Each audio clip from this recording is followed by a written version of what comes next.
Hey Toby, it is great to have you on the show. Thank you so much for making it. Big sis, thanks for having me. After 1 or 2 years. No, it's not been 2 years. It's been like 1 year. Definitely. It's long ago. It's been long. It's been quite long, but I'm glad to see the progress and just looking at the process of everything and like how far you've come. It's amazing to watch.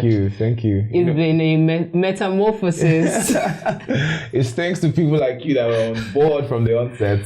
It could have been a different story, but I actually don't think it would have been a different story. I think like you've always had your head screwed on your shoulders, and you just kind of needed us to give you a little bit guide at the back of your head. But it was amazing. It's been amazing working with you because I don't feel like I had to do so much. I feel like yes, it was great providing that guidance and using the effort that we put in as a team, but like, you kind of had an idea of what you wanted. Yeah. There was that intentionality. I'll talk about intentionality, but first of all, I wanted to just kind of chat a bit about these COVID times, right? So how has it been for you?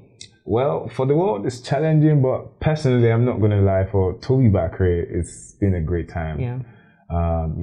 Family's safe, I'm safe, but it's also giving me that space of time to just look inwards, right. Self-develop, be content, be happy, appreciate life for the simplicity it provides and all of that. So, and work has been going fine also. Yeah. I'm not even going to lie. So it's also a time to give back. Yeah. Because right now it's a time where a lot of people are in need. So if God is blessing, this is a period of casting down. If God is blessing you, you should definitely extend. And there's the fulfillment that kind of gives. So I definitely think it's been a time for pruning as well, like just getting rid of the things that... Yes, like in this period, I've dropped a lot of old habits, I've picked up new habits, like my lifestyle has taken like a 360, in terms of even friendships, in terms of things I consume mentally and physically, in fact, food, all of that. My lifestyle has changed, exercising has changed, everything has just taken a hold on, and it was this time of inactivity that just gave me that time to say, okay, you know what, these are the habits these are the habits in the next 20 years you'll be happy for, right? And these ones you can comfortably do away with, right? Because there were a lot of things that I used to do that I didn't believe like, oh, okay, I'll be able to do it with it. Like what? Like the partying, for instance, like right? All the things I understood to be fun, right? I've not been able to do them in like so long, but I'm still having fun. I reduced alcohol. In fact, for a long time, I stopped taking alcohol. Right. And, I didn't feel some type of way. I know what you mean. Yeah, I know what you mean. And I think like it's also a great time to repair and rest your body, right? Like, because when you're working and you have multiple things going on at the same time. So you're working, you're socializing and all of that stuff. Your body is just like working overtime. So between your full body and then like your brain, right? I think you just feel like you've given too much. There are points I feel like I've given too much of myself. Right. Like in talking to people, in socializing with people, like I just feel like I've given too much. So this time just gave me...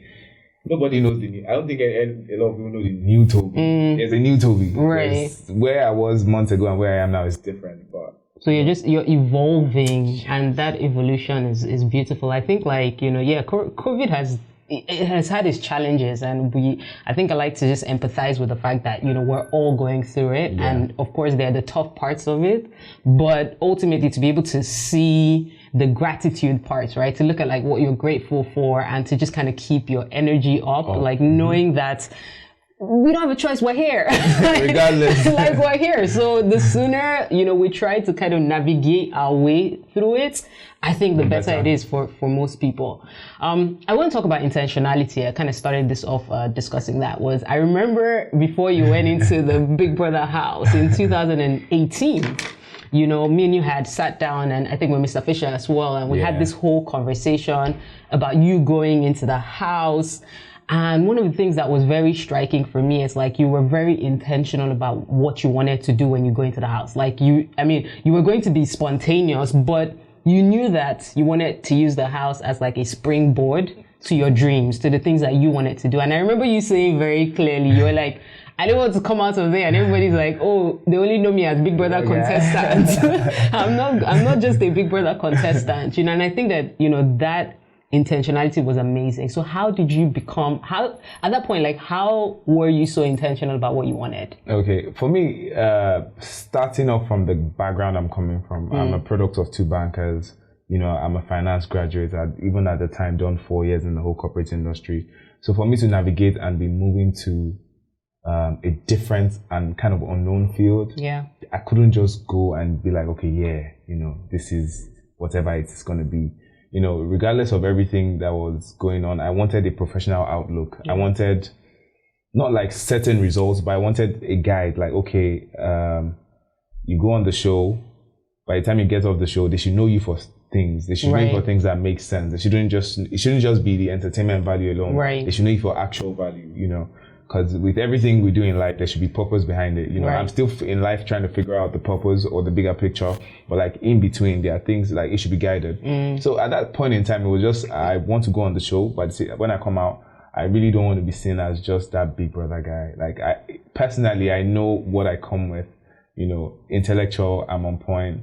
When it comes to yeah, we know you this. agree. We know this. I agree. Yes. So like intellectual point on the social end, I'm on point on the business end. So like it's just like a full package. So it will be me shortchanging myself if I only sell one angle of it or one point of it. So it only made sense to. And then I also didn't at the time. If I'm going to be very honest, I didn't have the full picture in mind. I just knew this platform would give me leverage to other things. Right. I wasn't 100% sure as to the other things it would give me leverage to. I just knew I'll make sense of it, And in doing that, or at the time I came to you to talk about it, it was more like, which is one of the life lessons. Sometimes you don't have the answers. Mm-hmm. Look for people with bigger minds, with smarter minds that, they can sort of look at where this thing is going and look at how it can make sense. And, you also trust their judgment. So I came to you because number one, I trust your judgment. And number two is I know you have insight, like you know what will make sense. So for me it was just a no-brainer, like okay, I'm going to do my bit, but in cases where I don't know it all, I also have someone who has more exposure and is more knowledgeable, and I trust them that can kind of still navigate things. So eventually when I come out of the house, like regardless of how things have gone, I know okay, there has to be sense in everything that is on. And I think I love that you're sharing this, because I think that's very important with a lot of young creative people as well, right? Like we come from a culture, we're in a culture where sometimes like there is this perception, of like, oh, don't trust people, don't collaborate with people. And, a lot of people come out from great platforms where they have opportunities and the head is not correct, right? Like they come out like, oh, like I can do this myself. And you can kind of tell the difference between people who go in with a plan and then people who like don't have any idea, what they're going in for, and they come out that way. I feel like, when people go into shows like that, we forget that they're coming out tired. They're coming out, you're in a house for so long, and then you have so many obligations that you still need to fulfill in terms of appearances, events, all of that. And in that moment, right, there's just only so much energy that you can give. But if you have like a team that is helping to solve some of the other outstanding problems, it just makes it easier. Otherwise you have to do all. Because that point is very, very, very tactical, or very, how do I call it? Pivotal. Yeah. Because it's a time where now you have to tell the world what you want to do. Right. Like, okay, we're done with the entertainment part. Right. Now this is the business angle. This is the brand angle. This is what I want to be known for. And this is what you're going to be seeing and hearing from me. So in that moment, if more of the conversation is still tied to the show, it still kind of ties to the show. Absolutely, yes. So everything you do henceforth is just still tied to the show. But then if you have a team, then they are able to help you curate, divert people's thought process. Like, okay, he's from the show, but now, this is what he's also got these different. And then the audience or the attention is at its loudest. Then so like a lot of people are watching. So that's the best time to communicate what you want to do.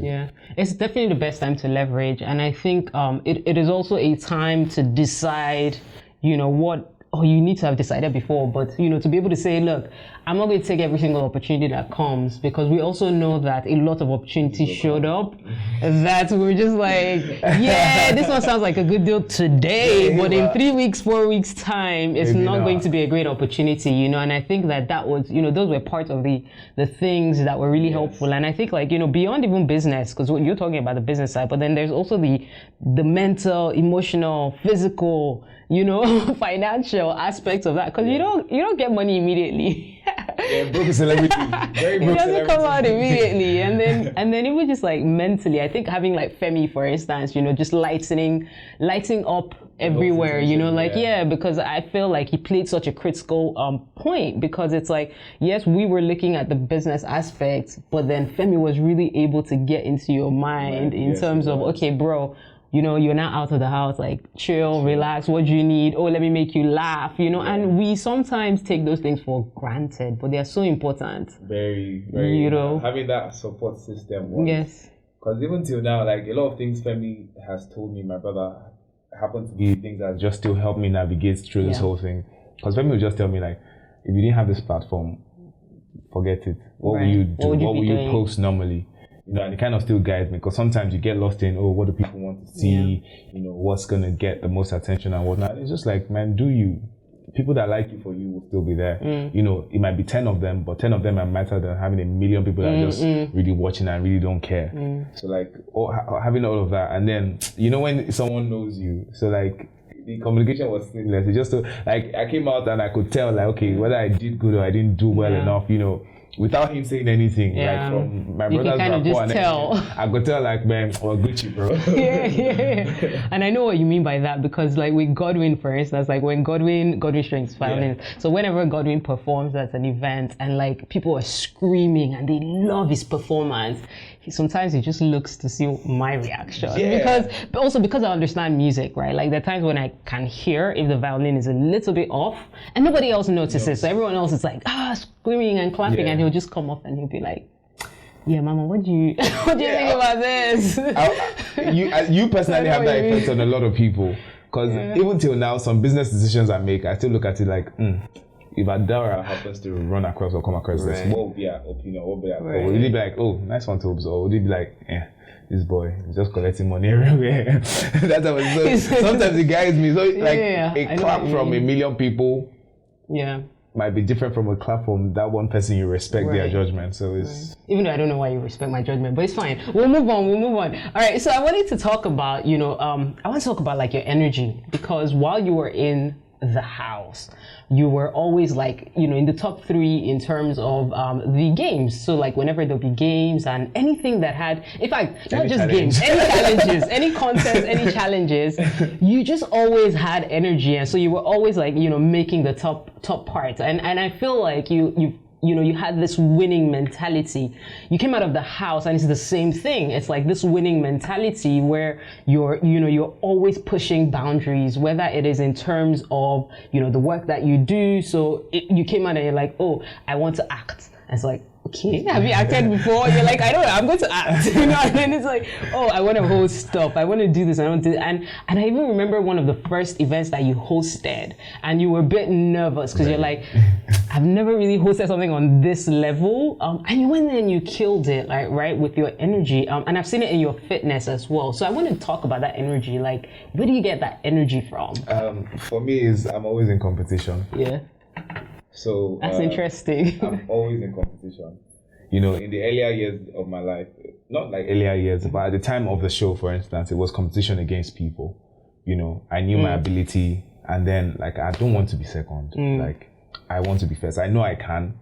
I have what it takes physically. I know I have what it takes mentally. So at that point in time, it was a challenge against people, and I love, like, I feed everything. It's just personal. I don't know if it happens with everybody else. I enjoy a lot of energy from competition. Right. But leaving the house, that had to change, because you can't live or win in life competing with other people. So now the target or the focus of competition changed. The competition became old Tobi versus new Tobi. I love it. Yeah. So now is what is Tobi doing today? Okay, every day, the Tobi today has to be better than the Tobi yesterday, no matter how little, the add-on is in terms of growth, in terms of everything. The competition, after I'll do whatever it is I've done before. So that's more like the competition now. Like, I'm in different phases in my life. Where I was 2 years ago, I'm in a different phase now. And it's more like this version or this Tobi has to school the other Tobi. Like the competition, the level has to be different. The applause, the accolades, whatever the achievements, all of it has to be like on a different level. So now I'm just in constant communication against my old self, and the old self happens to have done some commendable things, and so it's just a matter of you just have to keep pushing the bar. So the old self has raised the bar really high, and then you just just gotta, keep trying to be that. Keep topping it. And I think that's beautiful. I think that, again, even in that regard, it's like you are competing with yourself, right? And even when you think that old self has done all these brilliant things, right? Like brilliance and success is relative, right? So your new self trying to even focus on things like your health, like it may not be the ginger of the old self, but it's not at the same level. It's just growth. Because now I'm at the space where I'm thinking family. I'm thinking like I'd already okay, I can talk about like my goals for the next 3-4 years, is outlined. A lot of people will tell me, oh, you're still young, you're not rushing, but like mentally it just happens to be where I am. I want to have my own thing. Because right now a lot of the things I do is subject to people, subject to brands, subject to, do people like you, or is your content still being consumed and all of that? It's subject to people. So not much of it is controlled by me. So I need to have the form of reliable life that is, based on my own thing. So have that, then I can plan family, then I can plan. So that's where I am now. So it's not like directly, at the same level of what, but then it's on a different scale now, and I have to ace it. Yeah. And I think that's the importance of even knowing about times and seasons, right? Is the past 2 years, like even before the 2 years, because you were working full time at a bank as an investment banker, and so you had all that experience really, really young. By the time you got into the Big Brother 2 years ago, how old were you? I was 23. You were like 23, and you already had all this previous experience, right? I think that there is a lot of skill sets that you've built over time. Right? Like there's a lot you've learned. You're a great sales guy as well. Like, so I can imagine you selling your own product. Yes. Right? Because you've sold a lot of other people's products and you've sold yourself in the process. But at the point where you're talking about transitioning now, where you want to do your own thing, like I can only imagine when you're selling yourself, the effort you will put into that is. That's like another angle. In life sometimes the dots are not connecting. Right.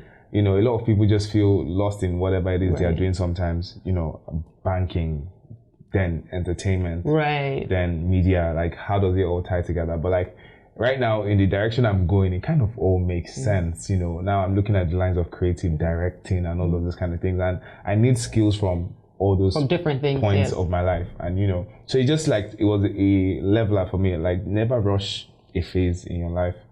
Like whatever phase you're in, exhausted, do your best you can. By the time the next phase comes, you might now understand why you were in this phase. So like for a long time, like I didn't understand it. Even in the 2 years I've been in media, my personality again, I get tired of things easily. I'm looking for the next big thing. So like at a point I started, feeling, is this it? Is this it? Like this can't be it now. Like for the next how many years, this is what I'm going to be doing here and there. So it didn't feel like it then, but I eventually like talking to people, with insight, just like enjoy this season, learn all you can from this season, meet all the people you can, and don't worry, it's going to make sense when you get to the next phase. Absolutely. I agree with that. And I think even like when I was growing up, in fact, up until when I was in university, like mid-university, I remember a conversation I'd had with my brother, and like my brother used to say, oh, you need to chill a bit. You don't want to be this person that is, his exact words, it's like that is bouncing around like basketball, right? And like people may not take you seriously and all that. But I realize even just by looking at some of the greatest people that we know, right, is even though sometimes we tend to know maybe we know them for a particular thing, most of the time we actually know them for who they are, not so much their profession or what they've done. It's usually like, you like this person, you think that this person has done great work, and sometimes we don't even know what their business is called. Like we don't know the name of their company. We're just like, oh yeah, we just know this person that we really like them, and then we start to discover the work that they do. And I think that it's just important to not necessarily box yourself, because sometimes like the world will try to put you in that box, and we're all born differently. We all have different personalities. We all have different missions. So for some people, they maybe like move, into different spaces and do different things, and then they start to streamline it. For some people, for the rest of your life, you're going to be in different spaces. And that's why you have people who are invested across multiple businesses. Because like I know, for instance, with me, that there's some businesses that I won't necessarily do, but I'll invest in. Do you ever feel like that? Like where it's like, I won't necessarily go into building this thing from scratch, it's something I love to do, but I don't have the time or the energy. But I'll put my money there because it's something that I'm, genuinely interested in. So I agree. That makes sense because also, when we started this thing, it was more like Tobi actor, Tobi the host, Tobi the fitness enthusiast, Tobi the painter, Tobi the photographer. So a lot of people that I happened to meet at the time coming out of the house, everybody was like, "Come on, you can't do focus on one." I'll meet with some people's parents, knowledgeable and everything, and they're telling me, you have to be a master of something and then you do the exercise and whatnot. But I'm like, even with my personality, it doesn't work. Yeah. It doesn't flow. So I'm going to risk it. Yeah. Because then at least I will feel alive. That's the least that will happen. Right. I'll feel alive in all the things that I do. And so far, even without anything, in everything we've tried, we're doing really well. Right. I'm already on Netflix. Exactly. Congrats. And it's been a short while. I want to talk about that fact that it's been a short while because sometimes we tend to look at these accomplishments and things that you've done, and you think about them and you're like, wait, hold up, it's only been like 2 years. 2 years, it can feel like, I'm not doing a lot. I feel like I haven't accomplished. And it's like, excuse me. You've just been here for 2 years. Even though, yes, there was work that was put in to get to this point, but it's really just been like, a little bit of time. So you still have a long way, because now you're 25. 26. Yeah, you still have time. You don't feel like that. Yeah, you don't feel like that. You're an old soul. So you're an old soul in your body, and that's why you probably don't feel like that. When you were growing up, again, still on this energy topic, when you were growing up, were you very athletic? Very, from a very young age, I wanted to play soccer professionally, but maybe I wasn't so good, or maybe my parents didn't believe in it too much, right? Or maybe I didn't believe in it. Like if I did believe in it at a young age, I would have pushed, and they would have eventually, believed in me. So yeah, I was, and even with the working out, I remember there were times I would go for football training, then go to the gym, and then there would just be these guys, like the way when they come into the gym, the way they just look and everything, and I'm like, man, if I grow up and I don't look like that, I've disappointed myself. Also. So it was just more like from a very young age, I just kind of happened to have this image of the Tobi I wanted to grow up to be like, and that was it right there. So it was more like fitness has to be a part of it. Yeah. And even when I picked fitness, because I dropped on fitness for quite a while, after uni, even during uni, after uni, I wasn't big on fitness. I was just still this lanky guy. And then there was a time when I picked it, I dropped it. But when I was in the bank, it was more of a stressful time of my life where it felt like, nothing was moving on. Like I wasn't breaking grounds anywhere. It was almost like I saw the rest of my life before my eyes and I wasn't necessarily happy with it, and then I just picked working out. And then in the period of working out, that was the only thing that was moving forward. At least if I'm doing 2 plates today, in the next 2 weeks, I can do 3 plates. So like that just felt like so it gave me that escape. It gave me that, you're still achieving something. You're still, and one way or the other, that kind of helped me get into the house because it was more like, this banker guy that is still fit, that's still looking all this. Okay. Seems like he has character, seems like he has a story. Then that kind of helped me get into everything else. So now, you're still this fitness guy. Like you're putting in all that effort and working out. And I can see how being athletic meant that, yes, one, you take care of your body, but also the competitive mindset that you talked about earlier. Because as an athlete, you have to put in that, you're trying to win, right? So you're playing to win. And I see even now with your fitness stuff, what is your typical fitness regime? Okay. Do you go to the gym every day? Before now, I went to the gym at least 4 to 5 times a week. But I've taken, thanks to quarantine, now I have the best body I've ever had in my life. Okay. Yeah. A lot of people have the worst body right now. Yeah. It's really, I have the best body I've ever had in my life because now I've been able to tackle diet. I've been able to add intermittent fasting. I've been able to add cardio. I've been able to add training, weight training and all that. So I found a healthy mix. Yeah. I still eat my junk. Yeah. Some days I still rest, but I found a healthy mix of all that helps me just stay and look the way I want to. I've never had complete 6 packs in my life, but I have 8 now. So, oh wow! Okay. So I do cardio. My daily routine: run about 6 kilometers, do weight training after, then rest the whole day. I'm intermittent fasting, so I eat by 1 till 7. By 7, I wrap it up till the next day. So I do that to 3-4 times a week. And then I have friends that are also on the fitness journey with me. So if anybody's falling off, right? So there's accountability. There's accountability. We can pull each other up and all that. So that's just been the fitness. Yeah. So for me, it's just to look good, to live good.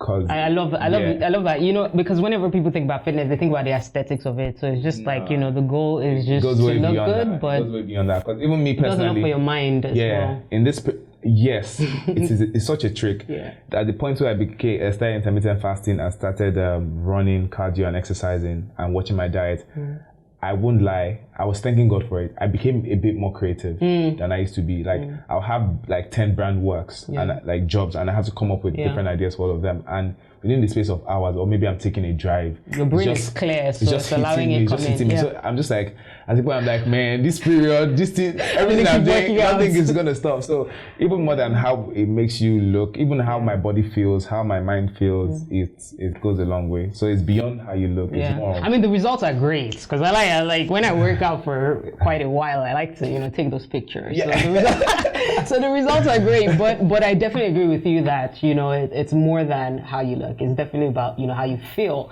And I know, like, even for me, whenever I skip my workouts, like, I just don't feel, the energy is not the same. But when I work out, like, you can tell, because for the rest of the day, like, I'm bouncing off walls, right? And even just like eating right, the things that you put into your body, you know, it's like we put in so much sugar and so much carbohydrates into our body that we don't realize that we need that balance. And it's so ironic because when we were kids in primary school, they teach you about a balanced diet. So at what point did it become plenty yam with just very little egg? Life is Nigeria, times are hard. You need to fill the stomach. So Tobi, we're talking about all the different things that you do, and I kind of wanted to touch on you know, fulfillment, right? So I know there are all the multiple things, but like, what would you say has been the most fulfilling one that you've explored out of all the different things? I think the most fulfilling thing about it was the fact that I can pick on any of them. Right. Because there are times when acting gives me fulfillment. There are times when content creating gives me fulfillment. There are times when painting gives me fulfillment. So like, I can't really pick one. There's the ones like most people now know me for, the acting, the media influencing, the hosting, all of that people know. But you know, there are times when there's no natural interest for all of that at the moment. What I want to do is just paint. And in that moment, painting is giving me all the joy, all the sense to life I can get. So so the fulfillment is knowing that I have options. Not that, okay, it's one. Because eventually I get tired of it. I get tired fast. Photography, I picked it up till today. Exhibition. You know? But you know, even with that, right, there are times and seasons, right? Like, you wanted to do the exhibition, but maybe it wasn't time for the exhibition. But I also think, like, there are times where you have, like, talents that are front facing, like in terms of, you know, I'm doing this professionally, I'm growing this professionally, and then sometimes you have like gifts and talents that you just want to, you enjoy doing. Just enjoy it, but you don't necessarily want to push it. You know, like I know, like the times, even yesterday, someone entered my DM and was like, oh, you know, I mean, she meant very well, but she was like, oh, you know, Adaora, like, have you ever thought about selling your doodles on t-shirts? I would buy the merch. And I understand the concept of selling my art. You know, now it's probably something I'll do in future. But right now, I feel like it'll take away the fulfillment from it. Yeah, when you commercialize, as a creative, when you commercialize, it takes away. Yeah, sometimes it does. Depending on what part you're commercializing. Like, you know, because I feel like the art for me is like mental release. Yes. But when I now feel like I'm obligated to do it, and I'm creating it for somebody that may or may not like it, like I don't want to deal with that. Like, you better like it. Yeah. I agree with that. It gets me when even photography. By the time I started getting paid for it, I started to feel like, I just really like. Then I'll just see. I'm like, please, can I take your photos? Right. If you agree, we set a day. We go out. We take amazing pictures. I'm happy. You know, no payment. But at the point where, you know, I come and shoot our wedding, come and do this, come and do that, the joy of it started to leave. It started to feel like a job, like a task. You know, it started to feel like a chore. Even the exhibition, at the point it had that whole, which I should still do. You'll do it. No, not because now it's painting. Now it's, and I promise, so that will still come. And now it's even going to be richer because now painting is going to be infused in all of it. But like, it started to feel less.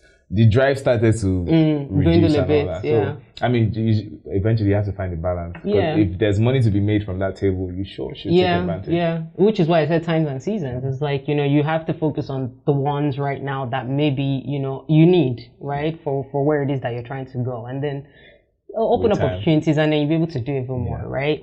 I want to talk about, like, energy again, but now I want to talk about the opposite spectrum, which is low energy, right? Like, because the thing is, people will look at you and think to themselves that Tobi's always high energy, right? And because obviously, like, I worked with you for a while and I know you, so I know, like, there are times where you're not high energy, you know? And in those moments where you're not, you know, high energy, like, how do you deal with that? Like, how do you deal with it, and then how do people deal with it? Yeah. Okay, in that aspect, I think I failed my audience, you know, because I don't share too much of the down times.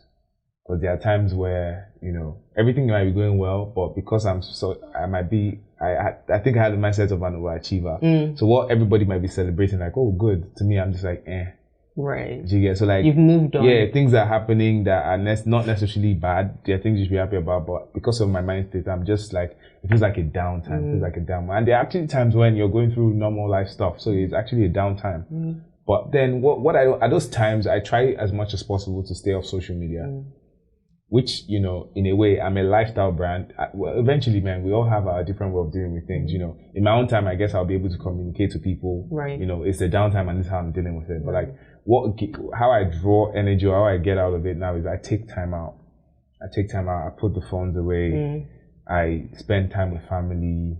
You know, I appreciate everything that I have going on. You know, and I look at where I'm coming from. I always, like, at the point I always look at it, like, Tobi used to be a banker 2 years ago. You were earning 130K. You had done 4 years in the bank. You hadn't been promoted regardless of the good work you had done. Right. Like, looking at that point in time, and if I even continued in that line, you know, what's the best that could have happened? I would have gotten promoted twice in 2 years. That would have been magical for it to happen. But, like, if it happened and the best that could have happened then, and looking at where I am now, if I compare both, I'll still choose this place over and over again. So, like, it just gives me that sense of gratitude. And once you start being grateful for things around you, things that are going well, things that are not going well, because even the things that are not going well, you have to believe there's a reason why they are not going well. You have to acknowledge, that you don't feel great and things aren't really I don't feel great, but, like, right. also know, like, there's either a lesson to learn from that, or it's pivoting you to some. And over my past 2 years, or in the longest, I've learned that sometimes the no, you know, pivots or puts you in a direction for a bigger yes. You know, there are a lot of things that I've happened to say no to in my career that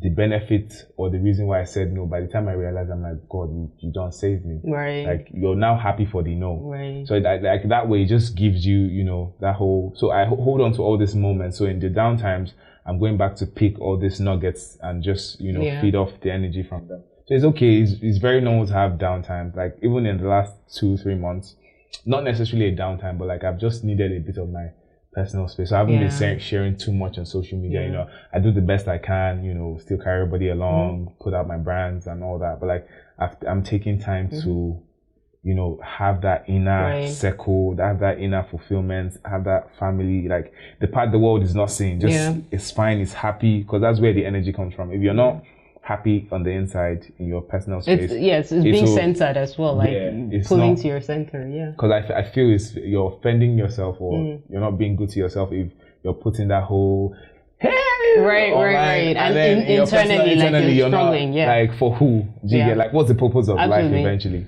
Absolutely. So it's definitely a mix of both. Like, yes, you give the energy out, but, like, you have to always take care of self, you know. And I think that kind of leads me into talking about boundaries, because you talked about, like, you know, wanting your personal space and all of that. And I think when you are you know, like, when you're front facing, right? So whether you're a celebrity, let me put it that way, okay?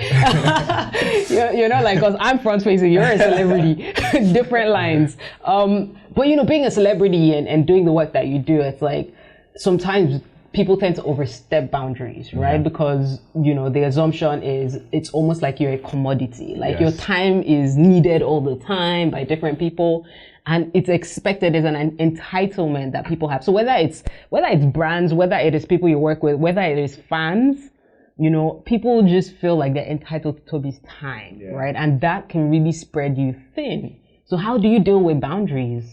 First of all, I always tell myself, if you stop being a celebrity today, you're still going to do very good in life. Right. First things first. You know, so I'm not accountable to anybody except myself and, you know, the people I hold up there. So for me, it's initially based on my background again. I'm from a very humble family. I think I'm very humble myself. Yeah, the humility. So I'm very easy to, sorry, hello, hey, sorry, ma. So I'm very, but I realized, like, yo, like people be reaching. Right. You know, how long are you gonna do that for? Yeah, I'm out with a friend or with family. You're trying to get my attention. You can't even acknowledge the people I'm with. You know, people do all these things that I just understand it comes to them naturally. You know, because sometimes it's overexcitement, it's this and that. But like, check people. Yeah. You know, it's okay to like. And that's one of the benefits of getting older. Because initially I'm just like, oh, young boy, you know. But now I'm growing to know who I really am, and you know, I'm sure of what I bring to the table. So like, I'm not going to let you get away with some level of, you know, disrespect or, you know, I think we should be accountable for our actions. So don't overstep. If you overstep, I check you. You know, and as much as possible, I do things to also avoid the overstepping. You know. As much as possible, like on social media and whatnot, I don't share too much of my thoughts on topics, on issues and all that. I leave it for my living room and all that, because what happens is you put out stuff online about your whatever, you're leaving it for everybody and anybody to share opinions and thought, and you won't appreciate everything you're getting, you know. So that way, personally, I know, okay, it doesn't work for me. I'm not subjected to, I'm not expected to, so easily, me and you can have conversations about whatnot. And you know, nobody's getting disrespected and all that. So it's just a matter of checks and balances. Check people if you have to, and by the same time, also check yourself.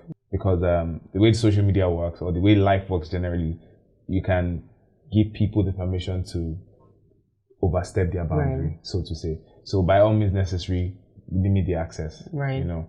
There are conversations and topics you have with family only. You know, by the time you take it to social media, be expected to be called an idiot because somebody's going to think you're an idiot. So you get all of that. So it depends on what you want. For some people, they are comfortable with the glass goes. I'm not. You know, I'm not. So definitely there are some conversations that are limited, you know, depending and sometimes it's even about how you position that conversation. So even when you're sharing from a vulnerable place, or you want people to learn a lesson out of it, like there's a way that you position the story, versus when you're just trying to just put it out, put your business out there. It's a bit different. That's a brilliant angle you brought in, because mode of communication also matters. You know, like don't come off as you're trying to attack people's thought, or you know, because they have a reason for feeling or thinking or doing whatever it is they do. So also acknowledge or respect that, and in communicating, if you respect that, they also might respect you too. But internet is a crazy place. You can't always you know, decide outcomes, right? And it's the same even when you talk about like being humble. Is that even in your humility, like you will still overstep. You know, like people will still be upset. You can't avoid the criticism, right? So even when you think, oh, I'm being humble, like you're still gonna get, you know, catch flack for it. Definitely. So the thing is, I love that you say, you know, this is also about you deciding, you know, how you want people to interact with you. Because I remember I was watching, I don't know, have you seen Last Dance? Michael Jordan's documentary. So you know, like I think it was in like episode 2 or episode 3 where he had gone to Paris for one of the basketball games, and you know, this guy who was part of security detail, and another guy who was micing him or something. I think the guy was trying to put a mic on him, and the guy was like, "Please, can you sign this?" And Jordan just like looked to the side, like his detail was telling the guy, "Not now, like you'll do it later, timing, but not now. Like don't ask now, you know." And you could see the guy's face, right, where the guy's like, he's like, please, disappointed. Like you can just do it, but it doesn't work that way. Like he needs his mind space. He doesn't want to stop and do that. They don't respect it. They don't understand it. That's why they can't respect it. You're the one who understands it. So you're the one who needs to set the boundary, right? And because if you don't set that boundary, like that's what, like it's like if I'm going to speak at an event, before I speak at the event, I don't want to have conversations. Like, I came for the event. I need to speak. Just that the anxiety that I'm experiencing is not the anxiety you're experiencing, right? Because I'm getting ready to go on stage. And so when someone comes, they start talking to me, I try to say to them that I'm not going to hear anything you tell me now. After the event, you can come find me and I can have a conversation. But if you think that you're going to sit down or stand beside me and start trying to talk to me about your product and one idea you have, and I'm a student in university, it's like... you might go away feeling like, oh, she wasn't listening, she wasn't present, oh, you know, she didn't even answer me, but I think you have to be comfortable. You have to be comfortable with being called an asshole. I think that's just it. Because it was tough for me because I'm, in a way, if I'm going to be honest with myself, I used to be such a people pleaser. Right. You know, because I felt like I was such a good person and everything. So I wanted to be really right by people's book. But when I realized like you will do the best you can and they will still call you names. You call me to come for a 10 o'clock meeting, I'm there by 9, you show up at 12. Right. I get upset, I leave, and I still end up taking the tag of the douche. Right. Do you get? So like you never can win with people. Right. So establish your boundaries and live by your rules, and your rules are your rules. If it doesn't work for people, on them. If it works for, I mean, whatever, just live by your own. Whatever makes you sleep well at night. Right. How do you usually typically deal with like trolls and criticism. From things? Well, I think you learn. Yeah. You learn. Because initially, it used to hit me hard. Right. You know, coming off such a very... Do you respond at all now? No. I never used to. Yeah. I never used to. So what I've been able to do for myself professionally on that front is no response. If it's not tied to anything that has to do with my integrity or legal, there's no point replying. You know, a lot of people have come up with different stories. It has its bad sides, you know, but eventually this format I have going on eventually outweighs. Because initially, all these side things, you see things online, true, untrue, and it gets to you because now a lot of people just, once you're a celebrity or once they assume you're up there, a lot of things about you just become believable. Right. You know, and even me, I've been like that before becoming a celebrity. I see some things online about people and I'm like, that one, I said it. But now you know it first. But now I know better because I'm low-key sitting in my house and someone can be saying I'm in Miami doing something, you know. So I just learned, like, you know what, you can't respond. It's okay for people to come up based on, it's one of the prices you have to pay for where you are. You know, people are going to have opinions about you. People are going to fabricate things about you, but you have to control what you respond and how you respond. So me, I've not had any serious issues on trolling and whatnot. So I just stay off. There are times when, you know, after the show, people had come out to troll me. Is it affecting my account balance? Right. Is this thing material? In the next 5 years, will this topic matter? In the next 2 months, does it matter? And you realize in a week or two, they're on to the next headline, and it doesn't affect really your anything about you. Yeah. So it's just a matter of controlling because I won't lie, the harder part is it gets to you. Yeah. And the thing is, like, sometimes, like, right, those trolls, I've seen documentaries, right? I love watching documentaries. So I've seen documentaries where it's like they expose and show like some of the trolls are actually like media outlets that create anonymous handles. Wow. So they create like a whole handle to come and have the conversations with you just so they can get information out. So for instance, right now with everything that's going on with Will and Jada, so you see, if you go on the comments, like you'll see a lot of like random handles and you'll see how they are pushing, like they're trying to trigger you, right? Yeah, so they're continuously trying to trigger you. And some of those are like real people, some of them are not real people. They're from media outlets. Because the media outlets, when they contact you officially, like, or they contact your PR person and you decline to speak, they need to find ways. It's their job. Like they're paid for that. Like somebody's actually paid to get the information. So it's very stressful. And one thing I also learned is it never goes public or it never becomes an issue till you reply. You know, they're going to say 1 million things. You did this, you did that, you did that. Nobody says one thing. No blog picks one thing. The moment you respond, then it's amplified. It's amplified, yeah. Then now you respond, and then they come up with another story again. Then you now take it out of context. So mine is just what you say. To what end? Yes. Okay, you said I stole the cow. Is there a warrant out for my arrest? No. Right. We'll move on. Right. And I mean, that's important. Can you tell me, like, you know, one of the mantras that you live by? Mantras that I live by? You know, something, a quote or a mantra or something that, you know, you live by.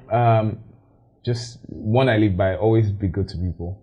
Always be good to people. So in everything I do, I'm always, you know, it's at the forefront because I just believe it's going to, you know, it has a domino effect. You're good to people, you put out positivity and all that. So one way or the other, good or bad, like in good times or bad times, positivity and goodness will find you.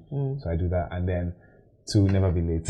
Never be late. I know that about you because even before we started this show, I told everybody, I was like, Tobi's going to be here on time. I know that for a fact. I want to say like you stole that from me, but no, we just aligned. I'm a banker, and we aligned. we're aligned in terms of our values. I think that's why we could work together as well. You know, like that thing of showing up on time and showing up and giving and showing up fully. You know, because it's one thing to show up online, it's on time. It's another thing to show up fully, like, and give your best to whatever situation that you're in, you know, and that's like, you know, really, really, really important. Can we talk a bit about productivity, right? Because one of the things I share with Switch On is productivity hacks and tips for people. So for you, like, can you just share maybe if you could share like 2 or 3, we could talk through them real quick, right? So if you just share like some of your productivity tips or hacks, you know, that you think that other people could learn from. Productivity. Yeah. So like, how do you get yourself productive? Okay. For me, it's just if there's an engagement, for instance, do your homework. You know, and this one I learned having been burnt my fingers, so to say. Because then there are some engagements I'll go to. I just feel like, Toby, you got this now. It's you now. Ginger, no rehearsal, nothing. No rehearsal, no background work and all that. And I get there and I'm like, my days. Right. So I've learned with time, like you're more confident, you bring more to the table, you're more prepared, you ace it once you do the preparation. So regardless of whatever it is you want to do your homework. You want to get into a business, do your findings, exhaust it. You know, you have a show to host, whatever homework you have to do about the company, about the people there, your audience, exhaust it. You want to act a role. Like that's another, like right now, I'm in the middle of a movie production and I'm being challenged. Like I'm having to act a role for a top, like maybe, I won't say top notch, but for a demanding director because he's also like in the business proper, you know, and I'm having to do a lot of homework.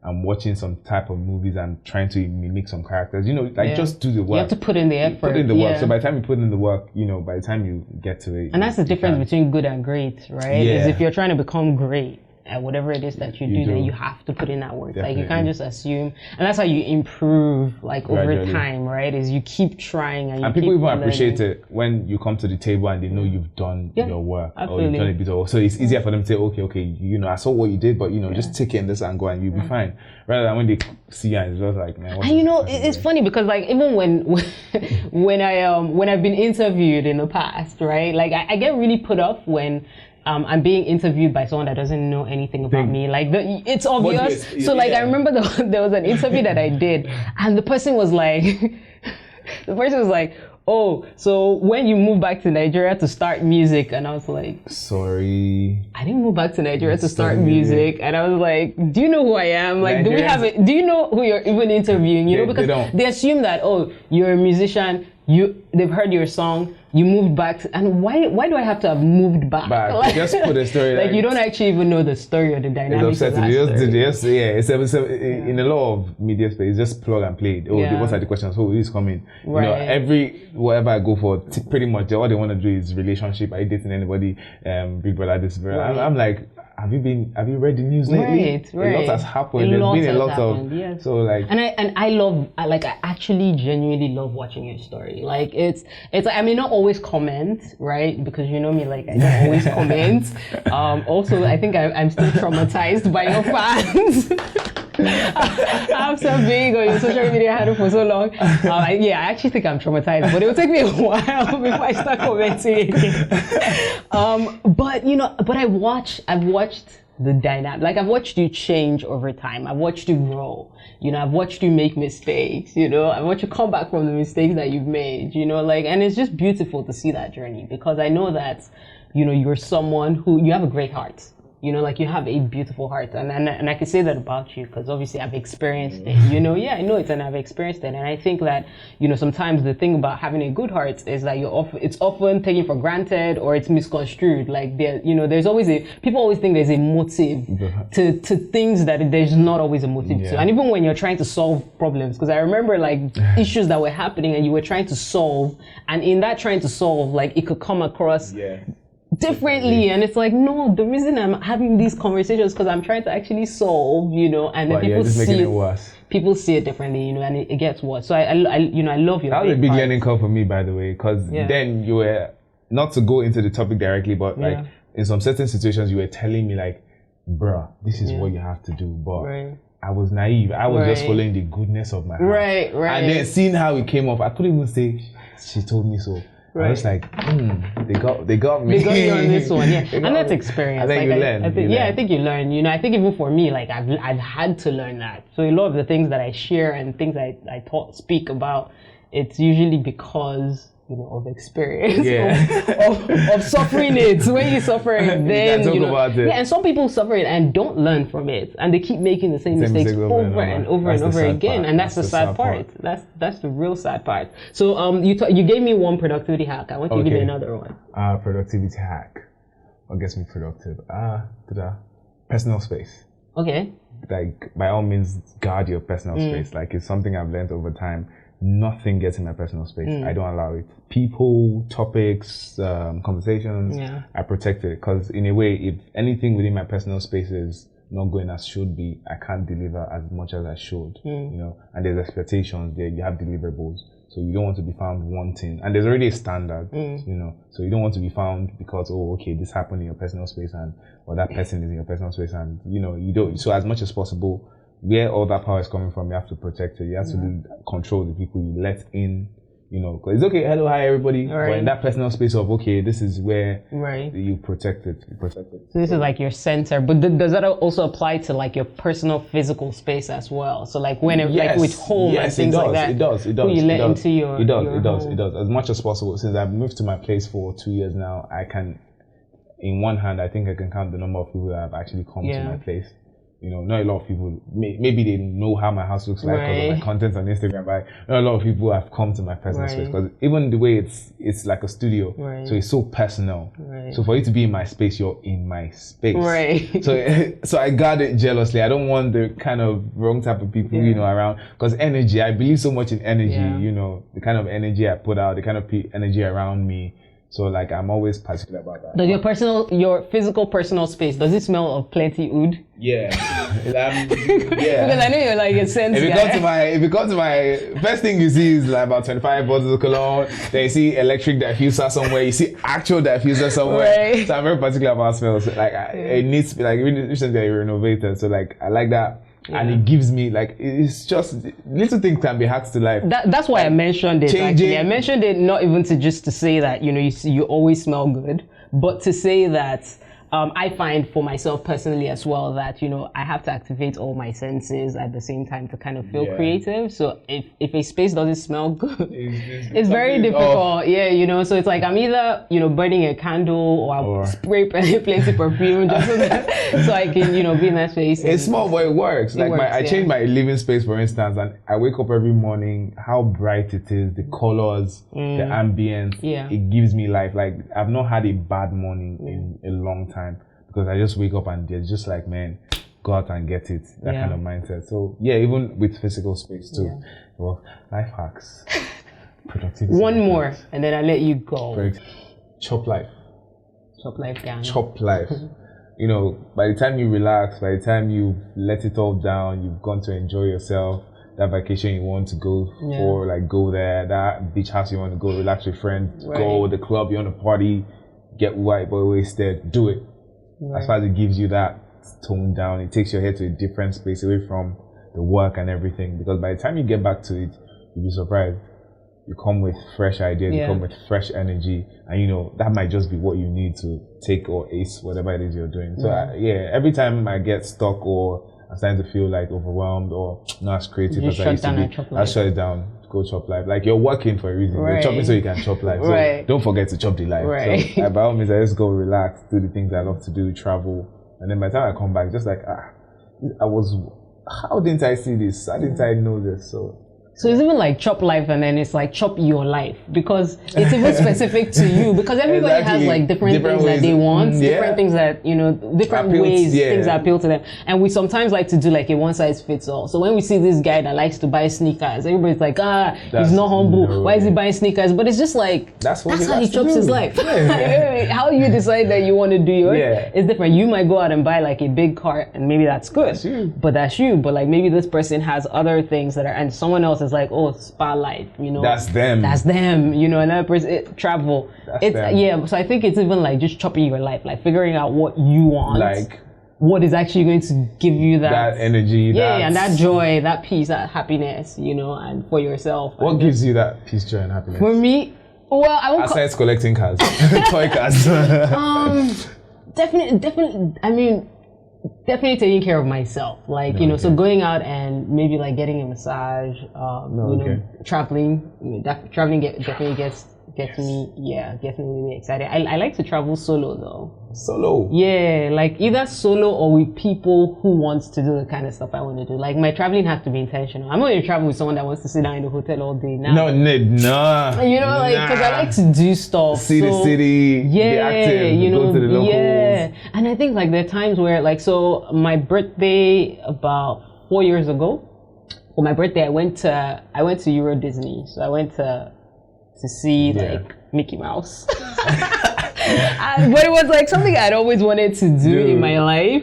So I was like, I'm just gonna go to Euro Disney. So, and it was in the cold of winter, like it was like winter, which was great because then there were no lines. Because Disneyland is always packed with like lines. So if you do one ride, before you get another one. But because it was winter, right, you could do multiple rides over and over. In fact, the guys there were like, why are you coming to Disneyland in the winter? But I loved it. Like I loved the whole experience. And like I met Mickey Mouse. I know it's not the real Mickey Mouse, but like it really got me high. I was like, oh my God, I have to take a picture of Mickey. And it was quite interesting because I literally like finished that experience, and then 2 days later, like I jumped on a train and then I went to Milan, I went to Italy, and then I went to London. Like it was just like back to back, but it was just all like real, right? So I wasn't flying, I just like went Euro, and it was quite interesting that, I'm not really a fan of like going in to stay at like just some spot and then chilling in the hotel, chilling by the poolside. Want to see this life? It makes good pictures. Yeah. Me, I take the picture and then we move. Although I'm also not very humble when it comes to like enjoyment. So I think like at some point, like because the times where I don't know if it's ever happened to you, but well, it probably has because you're the celebrity here. I'm like I said, I'm aspiring. But like when you go to stay at like a proper hotel, like when I say proper hotel, like a proper hotel, there's a big difference actually. Like between unlike when you're like struggling to pay for a hotel room, it's different, and it's not even like about that. I think for me, it's always been about not I have excess money, but that if I decide that I'm going to do something, then I'll just close my eyes. I'll suffer later, but I think you got. But it's fine. You can't put a price tag on the experiences, like food. Services, you can't put a price on it. Like if you want it, just enjoy it. Just do it. Like you don't want to go to and I think it's also like having a mindset of like abundance versus scarcity. Because when you're trying to like do stuff, it's like if you always have the mindset that every time you go to a restaurant, like you're always checking the prices, and because of that you just choose like the cheapest thing. Like before you know it, like that becomes a habit, and your whole life you're always telling yourself that the steak and the lobster is not for you. It builds a programming because you tell yourself it's not for you, and so even when you do have money, you're never going to get to those things. It's a mindset thing. You're always going to go for the fries because the fries are the cheapest thing on the menu. So I think as human beings, we also need to be cautious about what we're training our brains, our minds to believe. And just knowing that when you say chop life and you say chop life gang, like you're just trying to be like, it's not youthful exuberance. Like it's fact. You can afford it. So don't starve yourself of it. Because that money will still go to something or someone or somewhere. Or next of kin. And that one will chop the money. Yes. But Tobi, thank you so much for doing this show. I really, really enjoyed this conversation. Same here. And I'm looking forward to being on your show when you have it. Is that cool? So now you will get to interview me. I'm sure you're quite excited about that. You see the last one, I had to show my interviewing skills. I asked you the question like, what about... My people will have to look at the list of questions in advance. No problem. It's a safe house. But thank you. And I'm really excited to see, all the amazing work you're going to do moving forward from here. All right. There's a lot more coming. Stay tuned. I'm sure. I don't doubt that.